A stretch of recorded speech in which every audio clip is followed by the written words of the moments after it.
son las células que generan las raíces secundarias. Y se mueven, se dice que se mueven vía sistema vascular a la parte aérea. Hasta ahorita en mi conocimiento no tengo ningún trabajo confiable o certero que indica de que el Fusarium viaja de la raíz hasta la parte aérea. Hemos visto nosotros en el laboratorio por observaciones de microscopía que infecta la raíz y se va moviendo, pero nunca hemos logrado detectarlo a nivel de tallo. Otro sitio de entrada de Fusarium es también a través de raíz, pero acuérdense, cuando la raíz secundaria empieza a emerger a través de por ruptura celular, también son sitios de entrada de Fusarium. Otro sitio de entrada de Fusarium es a través o es más bien en la fase productiva, cuando se empiezan a salir los estigmas del maíz. Las esporas del hongo pueden viajar e infectar, y es así como el maíz es infectado. Aquí les muestro una fotografía. Es infectado por Fusarium de tal manera que puede podrirlo. Cuando la infección es muy baja, el grano puede ser cosechado. De hecho, uno de mis alumnos vive a un costado de una zona agrícola y me dice que el ciclo pasado cosecharon allá maíz y él vio que muchos de esos maíz estaban infectados por Fusarium. Si la semilla no es secada apropiadamente o no se les da unas condiciones adecuadas de almacenamiento, el hongo puede crecer, propagarse y empezar a podrir. Pero no solo el hongo, bueno, ahorita les hablo sobre la enfermedad. ¿Cómo están las incidencias de Fusarium a nivel mundial? Las estadísticas son un poquito inciertas, no hay estudios epidemiológicos a profundidad. Sin embargo, en un trabajo realizado en Alemania, bueno, esta es una imagen de la producción de maíz en países europeos. En un trabajo realizado en Alemania, se vio que entre el 10 y el 30% del rendimiento del maíz se pierde, ocasionado por Fusarium. Y hay hasta un 64% de incidencia de podrición de mazorca. 3 especies dominaron en ese experimento: Fusarium verticillaris, Graminarium y Proliferatum.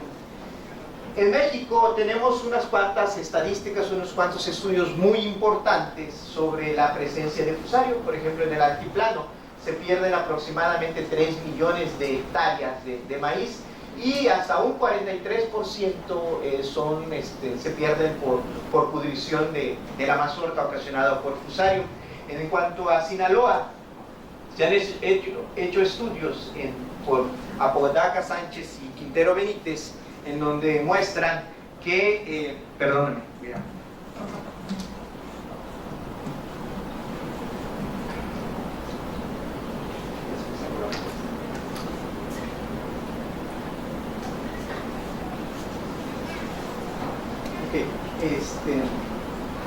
En ese estudio realizado por estos fitopatólogos, vieron que en el norte de Sinaloa, hasta 84% de los lotes de maíz estaban infectados en algún grado por Fusarium. En el centro-sur del país, 40% de los lotes se les detectó la fusariosis. Eso no quiere decir que todos estos lotes se van a perder, sino simplemente muestrean y se dan cuenta que hay la presencia de este hongo. Pero ¿cuál es lo más grave en este punto? Es que muchos de estos estudios fueron realizados con semillas certificadas de compañías transnacionales de híbridos, y vieron que estas semillas estaban infectadas con Fusarium, que nos está indicando que prácticamente estamos inoculando el campo a las tierras agrícolas con Fusarium, ya que el Fusarium viene pegado al maíz. Entonces esa es la parte, creo que un poquito complicada para nuestro sistema agrícola. En cuanto al referente nacional, vamos a hacer una extrapolación sobre las pérdidas ocasionadas por Fusarium. Es simplemente una mera especulación, no hay datos precisos. Sin embargo, por ejemplo, Sinaloa produce, en el ciclo 2014 se sembraron un poco más de 400,000 hectáreas, de las cuales aproximadamente se perdieron 36,000 hectáreas. Si nosotros nos imaginamos que entre un 10 y un 25% de estas hectáreas se perdió por Fusarium, estamos pensando que hubo una pérdida en productividad de 25.000 a 63.000 toneladas.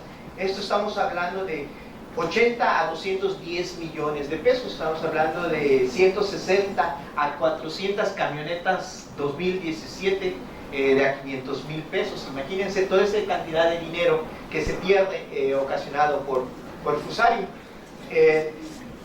Fusarium, como les dije, no necesariamente va a acabar o va a matar a la planta, puede estar parasitándola sin que dañe a la planta, simplemente está como biótrofo consumiendo los nutrientes de la planta, así como cuando un animal tiene una infección de algún nemátodo o planta. Por ejemplo, estos son unos estudios que hicimos a nivel de microscopía. Esto en rojo que ustedes pueden ver es la pared celular de raíces. Estos son pelos absorbentes, y en verde amarillo son el hongo de Fusarium. Entonces, ustedes saben, no sé de qué semestres son. ¿Qué semestres son? Primero, ¿todos? Sí. Bueno, no, digo, perdón, sino que todavía les van a aprender entonces mucho el día de hoy. Estos pelos de las raíces son pelos absorbentes encargados de la toma de nutrientes. Entonces, ¿qué creen que está pasando acá? ¿Qué pasa si el hongo está en esa célula? ¿Qué está haciendo? Prácticamente está secuestrando, quitando los nutrientes de la planta. Entonces, la planta ya no va a crecer como los sinaloenses grandotes y robustos, va a crecer como los yucatecos, chaparros y gordos. Entonces, en realidad, eso es lo que está sucediendo, está secuestrando nutrientes, y eso impacta en la productividad. En un trabajo reciente, en colaboración con el grupo del doctor Ignacio Maldonado, se vio que zonas agrícolas infectadas con Fusarium tienen una pérdida de productividad de hasta el 25%. Este trabajo se publicó el año pasado. Entonces, Fusarium no solo tiene la vertiente de la problemática económica a nivel de campo, sino también tiene una vertiente de problemática de salud pública, de salud animal. Fusarium produce una gran cantidad de toxinas, pero vamos a hablar solo una de ellas, que son las fumomicinas. Son unos compuestos de cadenas de aproximadamente 12 carbonos lineales que se asemejan con la esfinganina. Este es un compuesto precursor para esfingolípidos, para el desarrollo del tubo neural. Esta fumomicina actúa como un inhibidor competitivo de la enzima, la esfinganina sintasa. También tiene un segundo nombre, la esfinganina sintasa, lo cual le permite, o hace, la inhibe, y se acumulan compuestos, o se acumulan esfingolípidos de cadenas largas. En esta fotografía les muestro un ensayo en donde son embriones de ratón. Cuando son alimentados con fumomicinas, hay una deformación o no hay un desarrollo adecuado del tubo neural, entonces la cavidad o la parte trasera de nuestro cerebro no se desarrolla apropiadamente. Entonces crecen niños que, o bueno, más bien en ese caso fueron fetos de ratón, que no sobreviven mucho tiempo después de nacer. Está asociado a muchas enfermedades, está asociado a muchas enfermedades, como enfermedades en el hígado, en el páncreas. Pero algo que es muy importante, aquí se me olvidó poner la cita, que algo que es muy importante, se ha visto que en las zonas de alto consumo de maíz hay una correlación con la incidencia de defectos en el tubo neural. Las fumomicinas, al ser absorbidas por la mamá, pasan al torrente sanguíneo y de este a la leche materna. En un estudio realizado, no lo tengo acá, se detectó las fumomicinas en diferentes concentraciones en productos ya procesados industriales. Estamos hablando de harinas de trigo, de tortillas, de cereal de caja. Varios productos, al parecer la industrialización no elimina estos compuestos o no elimina las fumomicinas. Entonces tiene su connotación. Ustedes son de la carrera de medio ambiente, ¿verdad? Yo tecnología. Decía medio ambiente, algo por ahí, pero bueno, no importa. Pero tiene su connotación, ya me confundí dos veces, el tercero ya estoy fuera. Al parecer tiene su... Ya se me olvidó la idea que iba a decir, perdóname. Entonces, ¿cómo actúa las fumomicinas? Hay 3 blancos de acción. Para las fumomicinas es un poquito de bioquímica. 3 blancos que son las glucanasas, que son ciertas enzimas involucradas en la defensa de la planta. Están inhiben también a la TPasa, es una proteína o es un canal que le llaman bomba de protones, que lo que hacen es despolarizar la membrana. Para que una célula pueda crecer, necesita que la membrana, la pared celular sea fluida. Entonces, la acción de las ATPasas es bombear protones y eso hace la acidificación de la parte extracelular y hace que la pared sea más flexible y la célula pueda elongarse. Y el blanco que se sabe, que se conoce en mamíferos, es la inhibición a la acumulación de esfinganinas, que a su vez va a inducir la muerte celular programada. Todo esto ocasiona que a las células, al dispararse la apoptosis, las células empiecen a morir. Entonces, cuando hay una infección por Fusarium, siempre ustedes van a ver una necrosis. ¿Okay? ¿Cuál es la parte complicada? Aquí le llamo transferencia horizontal. ¿Cuál es el concepto de transferencia horizontal? Por ejemplo, cuando una planta se infecta a otra planta, le llamamos una transferencia vertical, pero si pasa de otra especie, podemos decir que es una transferencia horizontal. Esto es un trabajo realizado en un grupo en Estados Unidos, en donde a un trabajador agrícola se le detectó queratomicosis, o simplemente es una úlcera en la córnea de los ojos. Se le fue tratando, pero vieron que no se mejoraba. Entonces los médicos dijeron, bueno, vamos a aislar el patógeno que está causando esta úlcera. Y la sorpresa es que Fusarium solani, que es un hongo que ataca principalmente a tomate, estaba presente en el ojo de este trabajador agrícola. También el 13% de las onicomicosis o de infecciones en las uñas, que muchas veces no son eliminadas fácilmente por el médico. ¿Por qué? Porque simplemente los compuestos que nos dan o las cremas que nos dan para tratarlos están dirigidos a un grupo de patógenos, pero nunca a un patógeno que venga de plantas. Entonces, 13% de estas onicomicosis son ocasionadas por hongos del género Fusarium, que son hongos que en teoría están atacando en plantas. Por eso les pongo, hay una transferencia horizontal. ¿Cómo demostraron que estos hongos provenientes de plantas pueden crecer en humanos? Por ejemplo, aquí desinfectaron pedazos de uñas, no se coman las uñas, pedazos de uñas en donde los infectan con diferentes especies de hongo, y vean la sorpresa, los hongos empiezan a crecer como única fuente de nutrientes, la queratina de las uñas, y empiezan a crecer. Acá es una microscopía campo claro, en donde pueden verse cómo el micelio del hongo se va propagando. Entonces, por eso la pregunta, la transferencia horizontal. Ahorita estamos asociándonos con la doctora Virginia Banzini, del Hospital de la Ceguera. Hace unos años publicó un artículo en donde empieza a tratar a mucha gente con problemas de úlcera en los ojos, y aislaron una gran cantidad de hongos en sus ojos de estas personas que tenían las úlceras. Un alto porcentaje pertenecían al género Fusarium. Pero ¿cuál es el dato relevante para nosotros que estamos trabajando en plantas? Que el 77% de estas personas tienen actividad agrícola. La pregunta es, ¿los Fusarium presentes en el maíz, por ejemplo, pueden infectar a humanos? Eso lo vamos a tratar vamos a tener esa respuesta, porque vamos a hacer unos experimentos que se llaman, para demostrar los consulados de Koch, que simplemente trata de tomar un hongo, en este caso el hongo de planta, más bien el hongo aislado en los humanos, e infectar a las plantas. No podemos decir que vamos a infectar humanos, pero podemos agarrar estos hongos y a su vez infectar, por ejemplo, animales del laboratorio. Suena un poco cruel, pero es la realidad, para saber si existe una transferencia horizontal de este hongo de plantas en humanos y viceversa. Ustedes han escuchado hablar sobre las mejores universidades del mundo, ¿no? Supongo que han de esos rankings y todo. Bueno, también en cuestiones de patología, en plantas también hay sus top 10.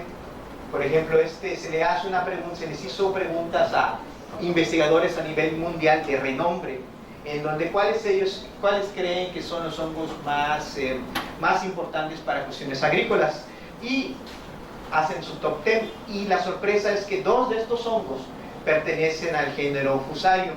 Para nosotros es importante trabajar con la fusariosis, no solo porque ataca a maíz, sino también ataca, bueno, al parecer puede infectar a hongos. Fusarium ataca a 81 de 101 especies vegetales. Es una cantidad muy grande. Este es solo un ejemplo del canco en pino, el de piña, gracias, el de aguacate, tomate, maíz, pero el aguacate en estos últimos años está tomando bastante fuerza. Hay una enfermedad que se está disipando en Estados Unidos que está acabando con toda la producción agrícola de aguacate en Estados Unidos. Hay un barrenador que se mete en la planta, empieza a hacer los huequitos, pero ¿cuál es lo más grave? Que el barrenador tiene un endófito, es un fusarium, y este fusarium puede infectar a la planta y así produce el marchitamiento de la planta. Este es el ejemplo de la fusariosis en piña. Ataca la piña desde la raíz, tallo, fruto, y puede ocasionar hasta un 90% de pérdidas de la productividad. Por buena fortuna en México no hay la presencia de la fusariosis en piña. Sin embargo, Senacica, que es el ente encargado de vigilar las cuestiones epidemiológicas, está rastreando y evitando a la mayor medida posible que la enfermedad no vaya a entrar a México. Por eso todos los cargamentos, por eso muchas veces nos dicen, oye, no lleven fruta, no lleven esto. Por ejemplo, cuando los pasos fitosanitarios que nos empiezan a realizar, muchas veces nosotros, es una naranja, nomás de fuego, pero ahí muchas veces van en larvas de insectos que pueden tener patógenos y que pueden impactar al campo agrícola de los estados. ¿Cómo ellos han logrado abatir la fusariosis? Han desarrollado líneas o genotipos resistentes a fusarium. Aquí está una piña resistente a fusarium y una susceptible. Obsérvense que la piña es infectada o inoculada y hay un halo muy leve de infección. Sin embargo, en la línea susceptible vean cómo se infecta. Estas piñas, como tienen un ciclo un poquito largo de vida, han recurrido a la propagación por in vitro para sembrar nuevamente las zonas agrícolas diezmadas, y han tenido un éxito bastante importante este grupo de Brasil. Este es el ejemplo que les mencionaba sobre el aguacate. Este es el barrenador. Estas son las larvas del barrenador que se alimentan durante las primeras fases del desarrollo, se alimentan del micelio del hongo. Este fusarium pasa a través del xilema y es así como ocasiona el estrangulamiento de las plantas. Es un parásito obligado, fusarium, para completar el ciclo de vida de este barrenador. Este es un trabajo que acabamos de hacer, hace unos años en conjunto con el laboratorio del doctor Ignacio Maldonado, en semillas certificadas de maíz. Como les mencioné, hay 8 especies de fusarium que pueden infectar. 2 de ellas, con las cuales nosotros estamos trabajando, son Fusarium verticilloides y Fusarium nigamai. El ataque de la fusariosis puede venir desde varios frentes: buenas prácticas de higiene, ciclos de cultivo, de recambio de cultivos de diferentes especies. Sé que eso es un poco difícil para el agricultor, pero es recomendable que no siembre de manera continua una sola especie vegetal. Aplicaciones contra el hongo. Muchas veces esto no es recomendable porque son muy tóxicos, no solo para la salud humana, sino también para el ambiente. Biocontrol, el uso de bacterias, el uso de hongos antagonistas, en este caso a Fusarium, y en donde nosotros nos centramos, que es la búsqueda de fenotipos o genotipos tolerantes a la fusariosis. Esta es la estrategia que nosotros estamos siguiendo para seleccionar genotipos tolerantes y susceptibles. Acuérdense que el hongo entra en cualquier fase del ciclo de vida del maíz, entonces estamos desarrollando protocolos de evaluación de genotipos a nivel de germinación, establecimiento de plántula en invernadero, y a la fase productiva, inyecciones en tallo de la planta. Y a nivel de mazorca tenemos estas metas. El primero es establecer un sistema de estudio para hacernos estas preguntas básicas de cuáles son los genes que se expresan diferencialmente. Posterior a ello, nos interesa desarrollar híbridos tolerantes. Estamos hablando de a unos buenos años, hay mucho trabajo por delante. De manera general, les presento uno de los ensayos que hicimos en el desarrollo postgerminativo. Lamentablemente se perdió la raíz, bueno, no, sino por la calidad de la imagen, en donde nosotros ponemos dosis respuestas. Esas dosis respuestas son cantidades de conillos muy altas, y tratamos y evaluamos a nuestros parentales o nuestros genotipos.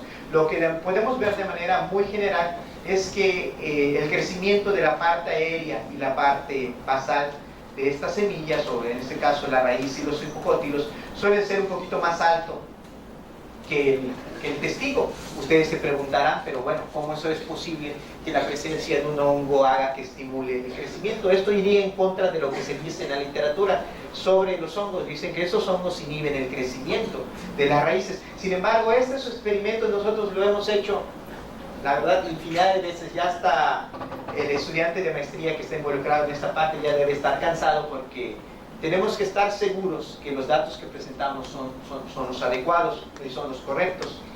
Entonces hemos repetido este experimento y podemos recalcar o decirles que este grupo de hongos estimulan el crecimiento tanto de la parte aérea como de la parte radical.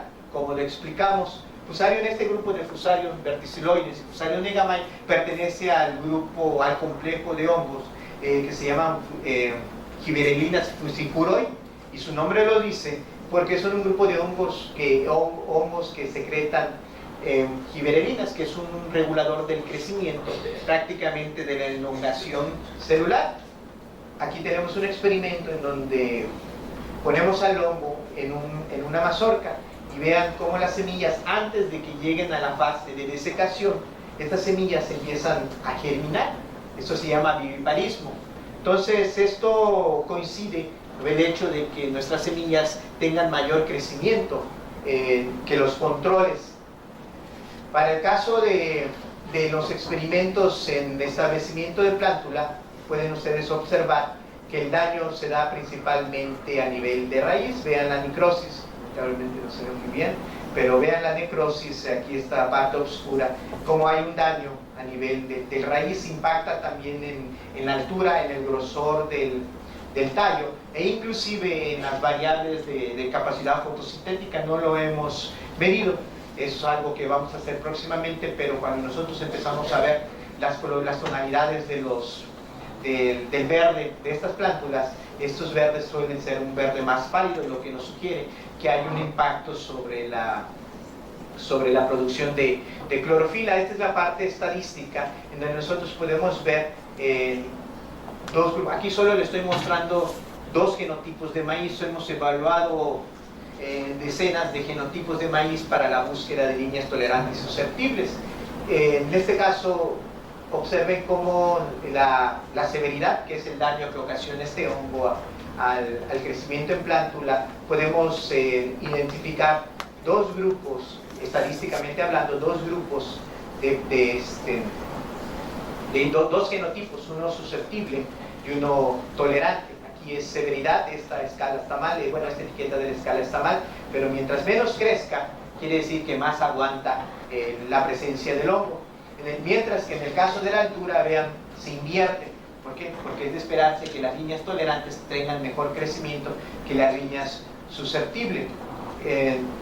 A nivel de invernadero, hacemos las pruebas a nivel de maceta y vean cómo se impacta a nivel de raíz. Estadísticamente hay diferencias en cuanto a severidad, en cuanto a peso fresco. Miren cómo las raíces de la línea tolerante es mucho mayor comparado con la línea susceptible. ¿Y qué es lo que en realidad está pasando? Hemos notado que a nivel del meristemo, acuérdense que las puntitas de las raíces se llaman meristemos, es ahí por donde la raíz va creciendo, se va elongando.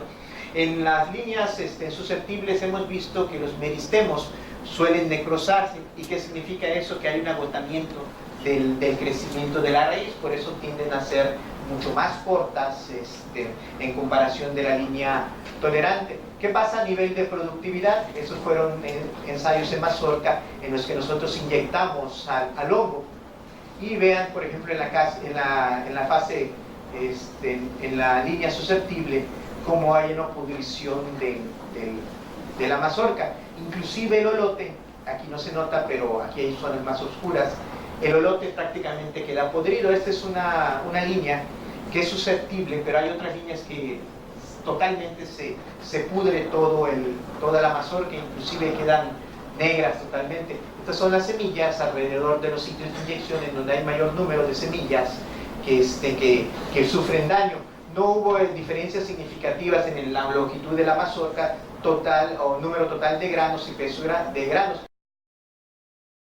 Sin embargo, en donde vimos las diferencias significativas estadísticas es que en el número de granos dañados, que era lo que se esperaba. Este experimento está en proceso, es un experimento en donde sembramos las plantas, las inoculamos con el hongo. Acuérdense que un debilitamiento de la pared celular del tallo que ocasiona el acame. El acame no solo se da por fusariosis, sino también se da por una alta densidad de siembra o algunos genotipos que tienen un tallo ligeramente débil. Entonces nosotros estamos aprovechando nuestros genotipos para inyectarlos con fusario y ver qué tanto pueden podrir al tallo. Aquí les muestro un genotipo tolerante en donde solo se ve el sitio de inyección, poca dispersión de la enfermedad. Sin embargo, miren el tallo de una línea susceptible, prácticamente pudre el primero y segundo entrenudo. Esos experimentos en este ciclo se van a finalizar, ya los tenemos planeado, pero en un análisis de manera muy general, en un análisis de componentes, que es únicamente un análisis de todas las variables que nosotros cuantificamos y vemos cuál de ellas son más informativas, podemos o agrupamos a nuestros genotipos susceptibles en una nube de dispersión, mientras que nuestros genotipos tolerantes están en otra nube.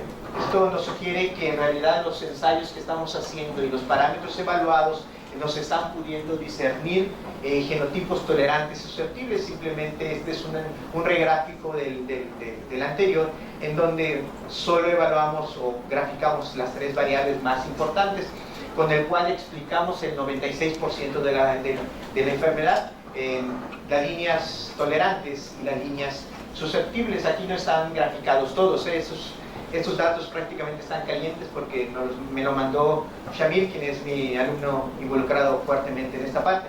Pero después de haber establecido todo ese sistema, ¿cuál es la pregunta básica que nos viene? Bueno, ¿cuál es la diferencia entre los genotipos tolerantes y susceptibles? ¿Es una diferencia a nivel estructural? ¿Es una diferencia a nivel bioquímico? ¿O es el conjunto de ambas? Que en realidad cualquiera podría pensar que estas dos cosas no se pueden separar. Sin embargo, para estudiarlas tenemos que apartarlas. En este caso estamos evaluando la parte física.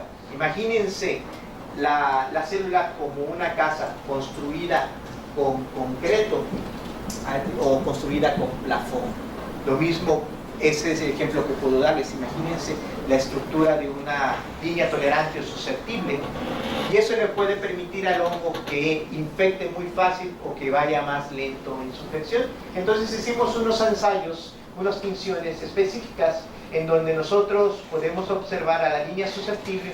Ven este huequito, que en realidad no es un huequito, sino es una zona de la raíz en donde estos dos colorantes no se pegan. Esto lo hemos visto en las líneas tolerantes y en las líneas tanto susceptibles y tolerantes sin infectar, que esta zona central de la raíz, este es el cambio vascular o la vasculatura, que esta zona central de la raíz no se tiñe. Sin embargo, cuando las raíces susceptibles son infectadas con el hongo, por alguna razón que todavía desconocemos y no solo tenemos especulaciones, hay una tinción de esta zona. Estas raíces o estas células en esta raíz no se sabe a ciencia cierta cuál es la función, solo se especula que tiene que ver mucho con el transporte de nutrientes. Sin embargo, lo que hemos notado es que en las líneas susceptibles hay una mayor señal en esta zona. Este es un close-up de una de las líneas susceptibles, donde ustedes pueden ver la parte central teñida en mayor intensidad, una de las células centrales, en donde las uniones intercelulares hay un incremento de esta señal. ¿Cómo explicamos esta tinción diferencial entre una línea susceptible y una línea tolerante. Esta fue un corte histológico de una zona cercana al sitio de infección. Lo que nosotros pensamos es que hay una respuesta, ataque de patógenos, una respuesta marcada en donde hay un engrosamiento de pared. Varias de las enfermedades en patógenos de plantas lo que hacen es engrosar pared. Al engrosar pared celular, acuérdense que entre las células hay unos canales que se llaman plasmodesmas, en donde también se mueven señales químicas, se mueven compuestos, nutrientes. Entonces, al haber un engrosamiento de la pared, estos espacios se van cerrando o prácticamente se pueden cerrar. Es así como nosotros explicamos que por eso la infección impacta grandemente en el crecimiento de la parte aérea con el crecimiento de raíz, porque hay un truncamiento del flujo de nutrientes. Ahora, ¿hacia dónde vamos? Queremos hacer tinciones más específicas sobre lignificación, para ver, porque las ligninas son las involucradas en el engrosamiento de pared celular. Cuando un hongo ataca o un patógeno ataca, hay lignificación. Entonces ya tenemos algunos colorantes para conocer si esta tinción diferencial hecha con una lectina es lignina. Nosotros pensamos o esperamos que sí. Sin embargo, como no lo hemos hecho, no puedo decirles a ciencia cierta si es lignina. ¿Hacia dónde vamos en la parte del mejoramiento de la línea de investigación en mi laboratorio? Por buena fortuna, estos últimos años han sido años de vacas gordas. Empezamos con proyectos de búsqueda de genotipos tolerantes y susceptibles. Esos mismos genotipos nos van a servir o nos están sirviendo, por ejemplo, para buscar marcadores moleculares. ¿Qué es lo que queremos? Queremos identificar, así como algunos de ustedes tienen una característica física que les permite decir, es que yo soy de la familia tal, o yo soy de la familia de mi papá, o tengo rasgos más de parentesco con mi papá. Lo mismo sucede con esto en plantas. Nos estamos yendo a nivel de genoma para buscar unas mutaciones que se llaman SNP, que son marcadores muy puntuales. Hay en la literatura reportado 10 SNP o 10 mutaciones que están asociadas a la tolerancia a la fusariosis a nivel de mazorca. Bueno, nosotros queremos comprobar si nuestros genotipos o los genotipos que estamos nosotros evaluando, esos 10 SNP nos sirven para diferenciar líneas tolerantes de las susceptibles. También estamos desarrollando, que es en el marco de este proyecto, el estudio de transcriptoma. Acuérdense, ADN, acuérdense de su clase de biología molecular. No sé si ya la han llevado. No la han llevado. Bueno, les voy a adelantar para que ya tengan la respuesta en el examen. El flujo o el dogma central es ADN, RNA, proteína. Eso se llama dogma central. Entonces, todos los estudios que se hacen a nivel de ADN se llama genoma. Todos los estudios que se hacen a nivel de RNA, que son los que codifican las proteínas, se llama transcriptoma. Y todos los estudios que se hacen a nivel de proteínas se llama proteoma. Nosotros estamos sometiendo proyectos en los 3 niveles, porque puede ser que no sea un cambio en la mutación lo que ocasiona la diferencia en los tolerantes susceptibles. Puede ser que sea a nivel de expresión de genes, o puede ser un conjunto de ambos. Eso es lo bonito de la investigación científica, que uno nunca tiene una respuesta absoluta. Entonces estamos desarrollando un proyecto a nivel de transcriptoma, todos los genes que se están expresando a nivel de transcritos simultáneamente durante las fases de infección en las líneas tolerantes y susceptibles, y queremos ver cuáles son las diferencias, qué genes se expresan, qué genes no se expresan, o cuáles están regulados de manera diferencial. Estos mismos genotipos los estamos usando para dilucidar los mecanismos a nivel de biología celular, parte de lo que les mostré, de cuáles son las diferencias entre estos genotipos. También en colaboración con un grupo de INECOL y de la Universidad de Sinaloa, vamos a hacer estudios de proteoma, y también queremos hacer estudios a nivel estructural, no solo de biología celular, sino a nivel de composición química, de cuáles son los componentes principales de la pared celular, de las líneas tolerantes comparadas con las líneas susceptibles. Entonces, nuestro proyecto, el proyecto que traemos, es bastante ambicioso. Por eso los invito, aunque estén todavía empezando su carrera Los invito a hacer estancias en nuestro laboratorio. Necesitamos siempre colaboradores bastante talachudos.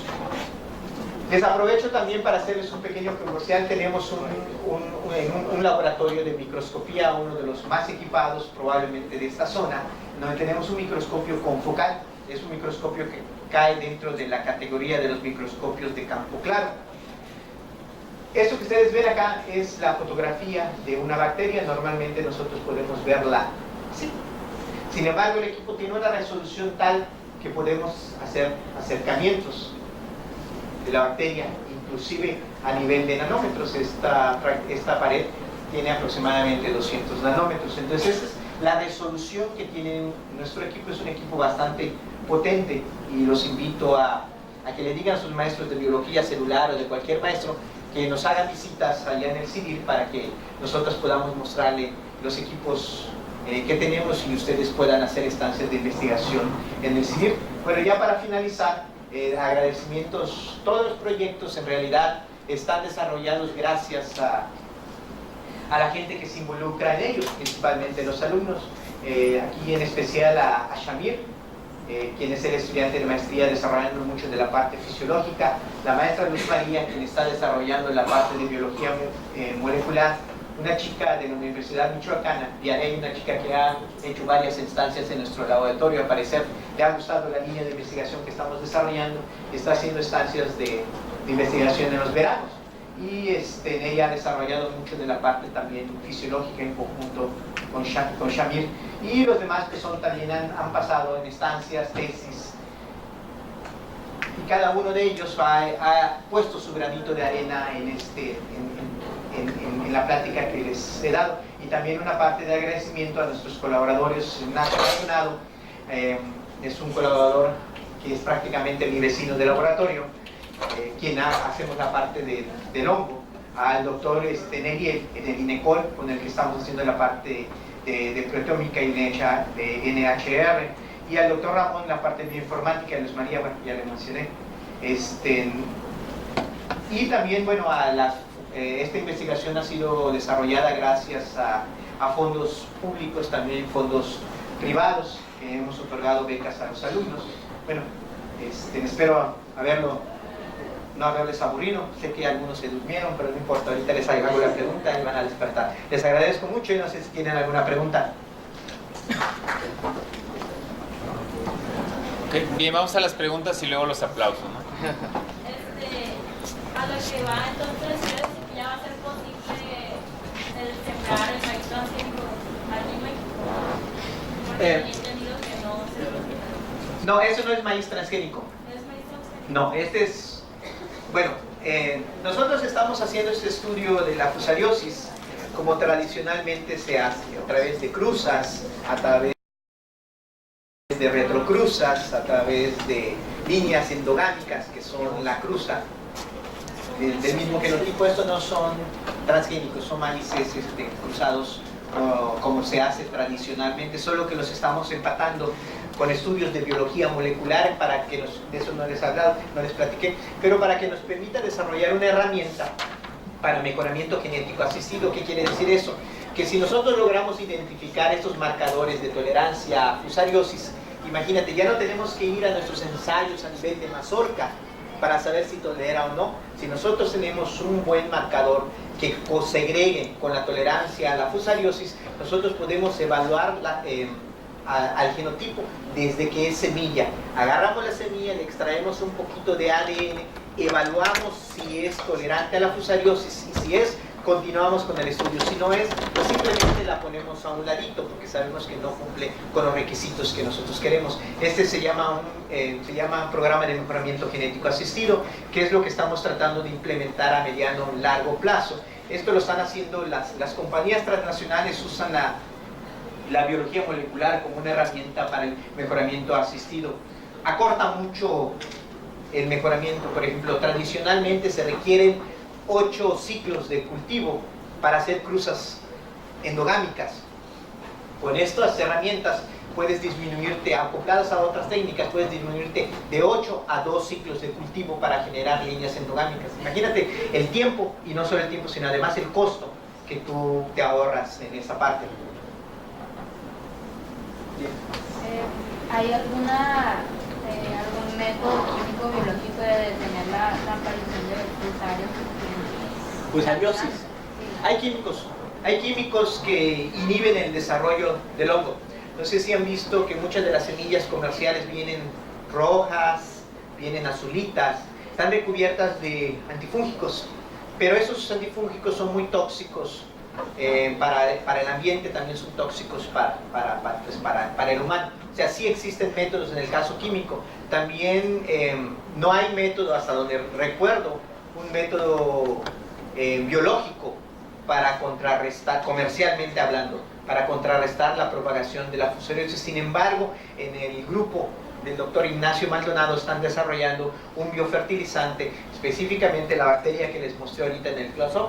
Es una bacteria que inhibe el desarrollo de fusario y estamos trabajando en conjunto con él, porque lo que creemos es que la fusariosis no puede ser combatida solo de un flanco. No puedo decir voy a hacer líneas tolerantes a la fusariosis, sino que tengo que asociarme y ver quiénes están haciendo o trabajando con bacterias o hongos antagonistas para ofrecer a la agricultura un paquete prácticamente contra la fusariosis. En ese caso, él está desarrollando toda esa parte de bacterias antagonistas a la fusariosis. Comercialmente no hay, están trabajando sé que están trabajando en la patente para esta bacteria, o la aplicación más bien, el uso, no la bacteria. Yo tengo un amigo que trabaja con cruce de plantas de maíz. Entonces, al cruzar las plantas está haciendo que sean más resistentes, pero el hongo no evoluciona para tratar de entrar de nuevo. O sea, no llegaría a un punto donde fuera contraproducente eso también. A ver, reformúlame tu pregunta para ver si la entendí bien. Cuando estás cruzando las plantas, estás haciendo que sea más, se podría decir, más fuerte, más resistente. Sí. Entonces, el hongo también evoluciona para... Claro. ¿Sería contraproducente eso en algún punto? Te pongo un ejemplo. Hay una guerra biológica en el campo, es una guerra biológica en donde nosotros estamos seleccionando líneas tolerantes a la fusariosis. Sin embargo, si nosotros todos esos experimentos no los llevamos a campo, en donde los hongos están evolucionando de manera natural, quedaríamos como cuando haces un banco de germoplasma en donde queda inmerso en un nicho de tiempo y no evoluciona. ¿Okay? No sé si es contraproducente, no lo creo, porque creo que es mucho más factible tener una opción biológica para combatir la fusariosis que tener una opción química. Lo que sí estamos haciendo es que en uno de los proyectos, no se ve acá, cepas de fusario. Oye, ya clavé. Queremos aislar fusarios de diferentes zonas agrícolas por lo mismo, porque sabemos que están evolucionando. Además, no nos centramos nosotros en un solo genotipo, estamos también tamizando diferentes genotipos. Son aproximadamente, tenemos contemplado en nuestra primera fase evaluar 220 genotipos de maíces. Eso nos permite tener un background o un pool genético muy grande. Lo que vamos a hacer es que estos fusarios los vamos a ir cruzando con las líneas tolerantes. Es muy probable que se vayan desarrollando cepas un poquito más resistentes a fusario, pero también es probable que esas cepas no permitan desarrollarse y abatir un poquito la fusariosis en campo. Lo que sí es claro es que tenemos que hacer prácticas agrícolas más eficientes. No es solo sembrar maíz, sino también tenemos que meterle materia orgánica al suelo, enriquecer con nutrientes, pero en sí va a ser una guerra biológica la que se lleva a cabo. Dígame. Una pregunta, usted durante la conferencia ha hablado términos un poquito más elevados, por ejemplo, ellos son de primero, a lo mejor dirán ellos, no puedo ir a hacer estancias con él, es muy elevada la investigación que tienen. ¿Qué les recomienda a ellos para que vayan, por así decir, estudiando y lleguen con bases a lo mejor a su laboratorio? ¿Necesitan un conocimiento previo o qué necesitan? No, bueno, nosotros Lo voy a resumir como cuando le cae un chico al laboratorio. Sí. No importa, nosotros no podemos juzgarlo por el nivel que tenga. O sea, no importa si tiene un nivel medio o alto. O sea, no lo juzgamos por eso. Lo voy a decir así. Nosotros lo juzgamos por el hecho de que el tiempo que llega al laboratorio, cuánto tiempo, incluyendo 3, 4 meses, en cuánto ha aprendido. Nosotros en nuestro laboratorio tenemos, además, recibimos alumnos desde el primer semestre, carreras ya avanzadas en la maestría. Nosotros tenemos una dinámica en la cual hacemos seminarios de grupo. Agarramos artículos, tanto en inglés como en español, y nos ponemos a discutirlos. Les damos los artículos a los alumnos avanzados, pero también comprometemos al chico que está empezando a que lea el artículo, que dé también un artículo. Obvio que yo no le voy a poner, por ejemplo, un artículo de Nature, de Science, que son artículos de alto impacto en donde las tecnologías son avanzadas. Vamos acorde a decirlo así, a su robustez académica. Entonces, lo más importante, y eso se lo digo a los chicos, cuando llegan al laboratorio, a los de posgrado, que aprovechen el tiempo que tienen en su carrera, o sea, en el sentido de que lean. Cuando estén en la maestría o en el doctorado, lean. ¿Por qué? Porque cuando ya llegas a un punto que ya tienes un laboratorio, este es mi caso, tengo un laboratorio en donde tengo gente en el cual yo tengo que estar dirigiendo, ya no tengo el mismo tiempo para leer lo que yo quisiera leer. Tengo actividades administrativas de llenar formatitos y todos estos rollos, entonces ya el tiempo para la lectura ya no es el mismo. Entonces mucho de mi conocimiento que he adquirido fue gracias al tiempo que yo invertí. Es como cuando un corredor va a la competencia. Se entrena previamente para la competencia, no en la competencia va a ver cuánto da, no, sino que antes se tiene que entrenar. Lo mismo sucede con la formación académica. Es durante la carrera y durante la maestría en donde nosotros tenemos que leer para tener mucha fuerza a la hora de que ya egresamos. Cuando se van ustedes, a lo mejor no siguen una carrera científica, se van a la industria, pero también en la industria les van a exigir. Hay una imagen que tengo pegada en la puerta del cubículo de los alumnos. Es una imagen que viene de una compañía que recluta gente para las otras compañías. Se llama Manpower.